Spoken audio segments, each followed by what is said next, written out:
തമിഴ്നാട്ടിലെ ധർമ്മപുരിയിൽ നിന്ന് പകർത്തിയ ഈ ദൃശ്യം ആരെയും ഞെട്ടിക്കും.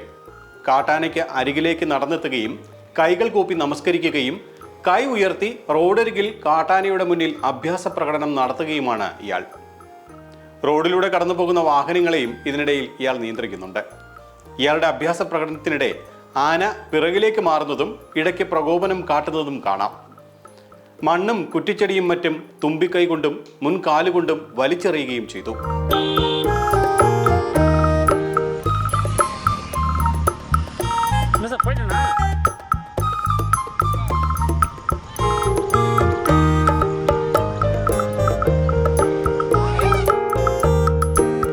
ഇതൊന്നും കാണാതെ ഇയാൾ സാഹസിക പ്രകടനം തുറന്നുകൊണ്ടേയിരുന്നു.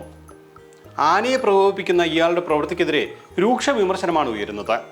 ആന ക്ഷമിച്ചത് ഇയാളുടെ ഭാഗ്യമെന്നാണ് ചിലർ പറയുന്നത്. ആരും ഇത് അനുകരിക്കല്ലേ എന്ന അഭ്യർത്ഥന നടത്തുന്നവരുമുണ്ട്.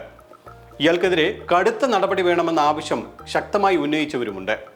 എന്തായാലും ഇത്തരം പ്രവൃത്തികൾ ആരും ആവർത്തിക്കാതിരിക്കുന്നതാണ് നല്ലത്.